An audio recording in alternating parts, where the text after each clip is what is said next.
Students, welcome to the classes of Ray Academy. Today we are studying cash flow statement. Cash flow statement में हम आज पढ़ रहे हैं limitations of cash flow statement, यानी cash flow statement का disadvantages क्या होता है. What are the limitations of cash flow statement.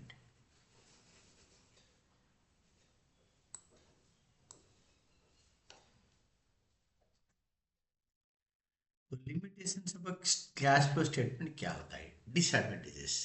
The limitations of cash flow statements are one, non cash transactions are not shown. हमारा तो transaction होता है जिसमें कैश इन्वॉल्व नहीं होता है, उसको दिखाते नहीं है. Cash flow statement shows only inflow and outflows of cash. It does not show non cash transactions like purchase of a building by issue of shares or debentures to the vendors and issue of a bonus shares etc. तो कितने भी important transaction क्यों ना हो, जैसे share issue हो रहा है मशीन खरीदने के लिए, डिवेंचर को भी मशीन लैंड बिल्डिंग खरीदने के लिए दे रहे हैं, बोनस शेयर दे रहे हैं, तो इसमें हम कैश बचा रहे हैं, पेमेंट नहीं कर रहे बैंक से. तो ये सारे इंपॉर्टेंट ट्रांजैक्शन है, but these are not recorded. ये एक मेजर डिसएडवांटेज है, लिमिटेशन है. तो historical in nature, it is prepared from the statement of a profit and loss, income statement and balance sheet. Thus it is historical in nature. ये history है, already पुराना हो चुका है, historical in nature. Assessment of liquidity.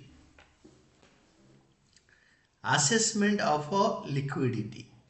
Assessment of liquidity मतलब जो liquid cash होता है उसका असेसमेंट होता है.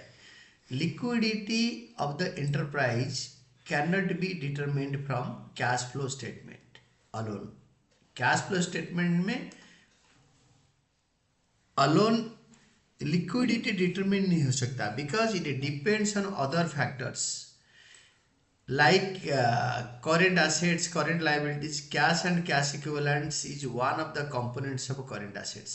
सारे current assets से liquidity, liquid asset से मतलब आपके liquidity position कंपनी का पता चलता है.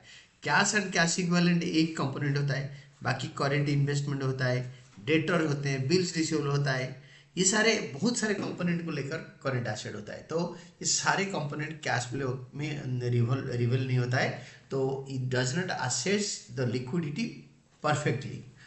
Accuracy of cash flow statement. Cash flow statement कितना ठीक है, इसके ऊपर क्या डाउट होता है. It is prepared from the financial statements. Therefore if financial statements are not accurate, cash flow statement will also be inaccurate. अगर फाइनेंशियल स्टेटमेंट एक्यूरेट नहीं होगा, कैश फ्लो स्टेटमेंट भी इनएक्यूरेट होगा, एक्यूरेट नहीं होगा. Before we proceed further, let us discuss the meaning and terms used in cash flow statement. Cash flow statement में ये तो लिमिटेशंस हो गया, और कैश फ्लो स्टेटमेंट में जो टर्म्स यूज होता है उसको हम डिस्कस करेंगे. तो these are very major terms जिसको कि हमें डिस्कस करना चाहिए. And these are what we have studied today. These are the limitations of a cash flow statement. Cash flow statement का disadvantages क्या होता है. तो दोबारा मैं इसको रिपीट कर देता हूँ. In a nutshell, limitations of a cash flow statements are non-cash transactions, however important they may be, are not shown. कितने भी इंपॉर्टेंट स्टेटमेंट क्यों हो, नॉन कैश ट्रांजैक्शन हो, वो कैश फ्लो स्टेटमेंट में दिखाई नहीं जाता. It is a historical statement. ये हिस्टोरिकल मतलब ऑलरेडी हैपेंड स्टेटमेंट है. Then liquidity position can not be determined with accuracy from it, because cash and cash equivalents is a only component of liquidity. Cash और cash equivalent एक cash flow statement का एक component होता है.